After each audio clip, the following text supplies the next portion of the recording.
नमस्कार प्रिय दर्शकों। आज के वीडियो में दोस्तों आप देखेंगे कि चोखा मेला कौन थे, इनका प्राकट्य कैसे हुआ और भगवान पुंडरीकनाथ के साथ इनका इतना प्यार, इतना जुड़ाव कैसे हुआ।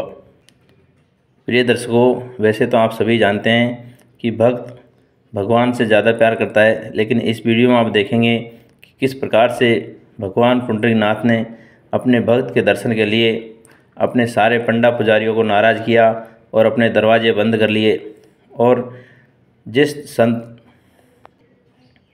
भक्त से प्यार करते हैं उसकी कैसे कैसे परीक्षा लेते हैं और उसको कैसे पालकी में बैठा करके बुलवाते हैं और जिस प्रकार से रथ यात्रा भगवान की निकलती है, जिस प्रकार से पालकी यात्रा भगवान की निकलती है, वैसे ही एक भक्त चोखा मेला, उनकी रथ यात्रा, उनकी पालकी यात्रा पूरे शहर में निकलवाई। तो दोस्तों बने रहे इस वीडियो के साथ। अब मैं कहानी शुरू करता हूँ। प्रिय दर्शकों, प्राचीन समय की बात है। एक ब्राह्मण दंपति थे, वो निसंतान थे। वह हमेशा हर पूनम को, हर एकादशी को व्रत करते और भगवान पुंडरीकनाथ के मंदिर में दर्शन करने जाया करते थे। एक दिन गर्मियों का समय था।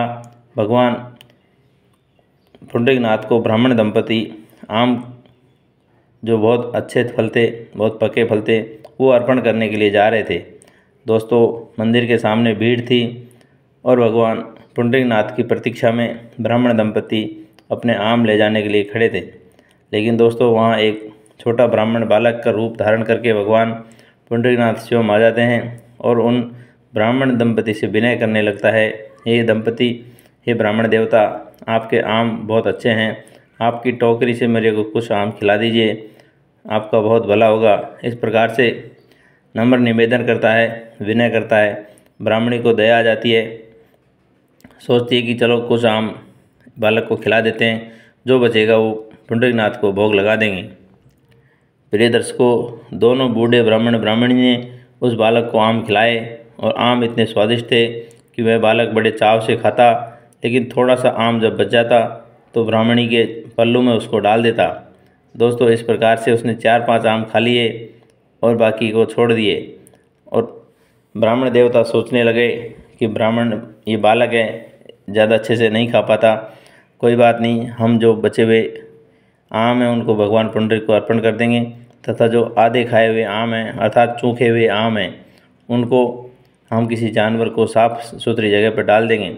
दोस्तों, इस प्रकार से विचार करके उन्होंने भगवान पुंडरीकनाथ को बचे हुए आम अर्पण कर दिए और वापस चल दिए। जो आधे खाए हुए आम थे, अर्थात सूखे हुए आम थे, उनको पल्लों में बांध करके ब्राह्मणी ने अपने सर के ऊपर रख लिया। दोस्तों, क्या घटना घटती है, आपके रोए खड़े हो जाएंगे सुनते सुनते। ब्राह्मणी के सर पर जो सूखे हुए आम थे, उनका वजन अचानक से बढ़ जाता है और ब्राह्मणी का साड़ी का पल्लू एक तरफ ज़्यादा सरकने लगता है। ब्राह्मणी ने सोचा कि ये क्या चक्कर है, ज़रा सिर के ऊपर से पोटरी को नीचे उतार के तो देखा जाए।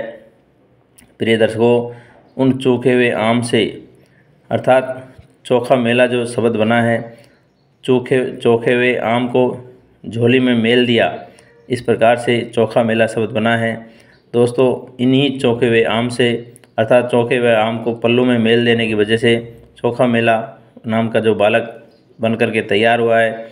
अब दोस्तों, ब्राह्मण दंपति बुढ़ापे में सोचने लगे कि हमसे समाज पूछेगा कि आप किसका बालक लेकर के आ गए, और हमारी लोक लाज के डर की वजह से हम इस बालक को घर में पाल पोस नहीं सकते।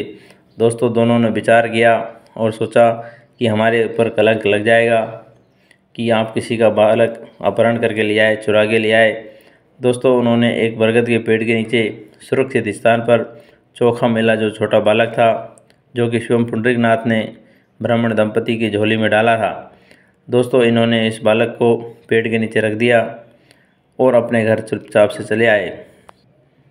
कुछ देर के बाद वहाँ 4-5 लोग गुजरते हैं। दोस्तों, वो लोग चर्मकार जाति के थे, अर्थात छोटी जाति के थे, नीची जाति के थे।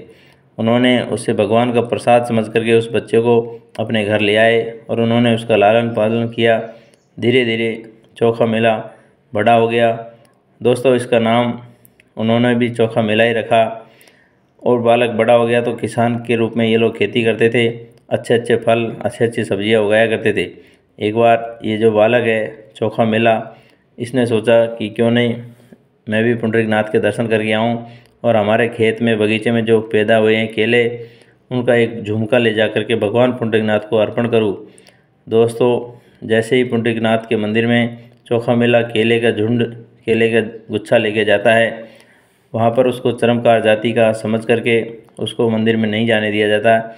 वहाँ के जो पंडे पुजारी हैं, जो कि जात पात का भेद करते हैं, उन्होंने इसको वहीं मार पीट करके कपड़े फाड़ दिए और इसके केले के साथ वापस कर दिया कि तू नीची जाति का है, तू मंदिर में दर्शन भी नहीं कर सकता और भगवान को केले का भोग भी नहीं लगा सकता। दोस्तों, इस प्रकार से वह रोते हुए अपने घर आ गया। पंडे पुजारियों ने खूब मारा, सारे कपड़े फाड़ दिया।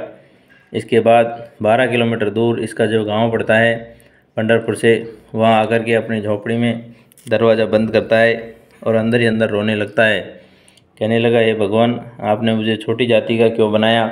आज मैं आपके मंदिर का दर्शन भी नहीं कर सका, मेरे सारे कपड़े फाड़ दिए और मुझे केले के साथ वापस आना पड़ा।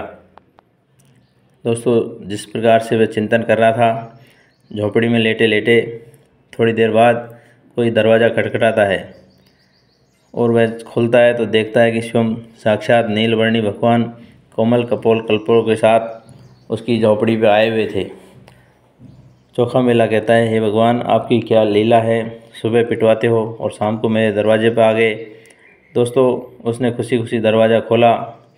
भगवान कहते हैं कि हे भक्त, हे चोखा मेला, मुझे भूख लगी है, मुझे तेरे केले पसंद है। मैंने आज वहाँ पे जो लड़ाई झगड़ा हुआ उसकी वजह से उन पंडे पुजारियों का भोग अर्पण नहीं किया। मैं बहुत भूखा हूँ और साथ में रुक्मणी भी भूखी है जो मंदिर में छोड़ के आया हूँ।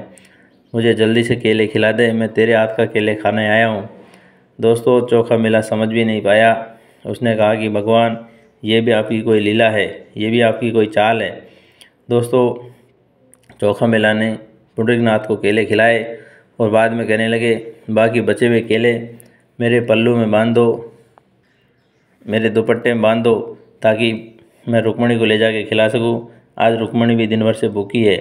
दोस्तों, इस प्रकार से चोखा मेला ने रुक्मणी के लिए केले बांध दिए और जो पुंडरीकनाथ है वो केले लेकर के मंदिर में आ जाते हैं और रात में देखते हैं कि सारे केले रुक्मणी को खिला दिए और मंदिर में गर्भगृह में चारों तरफ केले के छिलके ही छिलके फैले पड़े थे। सुबह जब पंडे पुजारियों ने गर्भगृह खोला तो वहाँ पर पूरा कचरा ही कचरा, वहाँ पर छिलके ही छिलके हो रहे थे।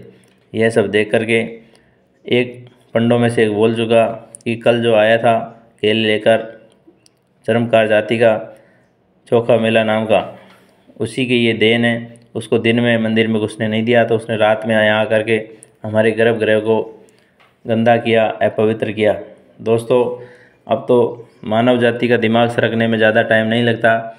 उन्होंने तुरंत सारे पंडे पुजारियों ने एक ग्रुप बनाया और 12 किलोमीटर दूर जाकर के चोखा मेला के गांव जाकर के उसे अच्छी तरह से पिटाई करी और कहा कि तू नीची जाति का होकर के मंदिर में कैसे घुस गया, मंदिर में तेने केले फैला दिए, छिलके फैला दिए। दोस्तों, इसको क्या मालूम कि सब भगवान की लीला है।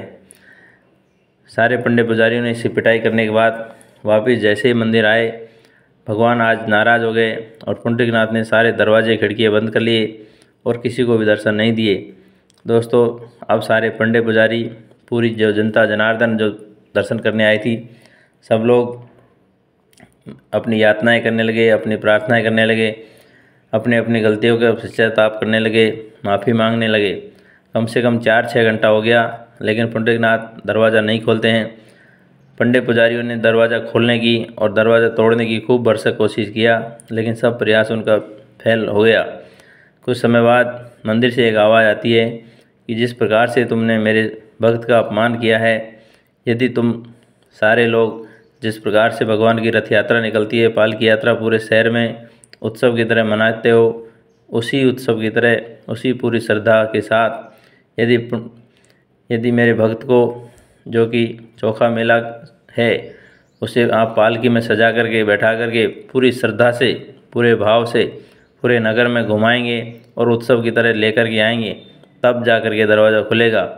दोस्तों, ये सब आवाज़ अंदर से आई तो पूरे पंडे पुजारी सर झुका करके पूरे उसके गांव में जाते हैं और चोखा मेला के सामने हाथ जोड़ते हैं, गिड़गिड़ाते हैं, दंडवत प्रणाम करते हैं और उससे माफ़ी मांगते हैं। दोस्तों, उन्होंने कहा कि हमसे बहुत बड़ी भूल हो गई हमारे भगवान जो कि आपके भगवान हैं उन्होंने दरवाजे बंद कर लिए और जब तक आप मंदिर में नहीं आएंगे तब तक वो किसी को दर्शन नहीं देंगे। सबसे पहले दर्शन आपको ही होगा। दोस्तों, इस प्रकार से उन्हें पालकी में बैठा करके ले आते हैं और जब पूरे गांव में उत्सव के साथ चोखा मेला आता है तब जा कर के भगवान के पट अपने आप खुल जाते हैं और भगवान पुंडरीकनाथ के दर्शन सबसे पहले चोखा मेला करते हैं।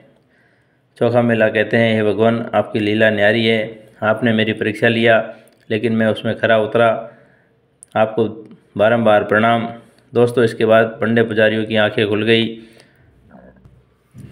तो प्रिय दर्शकों, ये थी संत पुंडरीकनाथ, भगवान पुंडरीकनाथ जिनके भक्त हुए चोखा मेला, जिनका प्राकट्य आपने देखा कि चोखे हुए आम को मेल देने की वजह से चोखा मेला नाम पड़ा। और ये जो भगवान के जो भक्त हैं स्वयं भगवान के रूप में प्रकट हुए हैं, किसी के गर्भ से नहीं आए हैं। ये थी चोखा मेला की कहानी। दोस्तों, मानो तो भगवान, नहीं तो पत्थर। हमारी आपकी श्रद्धा। सभी को राधे राधे, हरिओम। भगवान पुंडरीकनाथ की जय।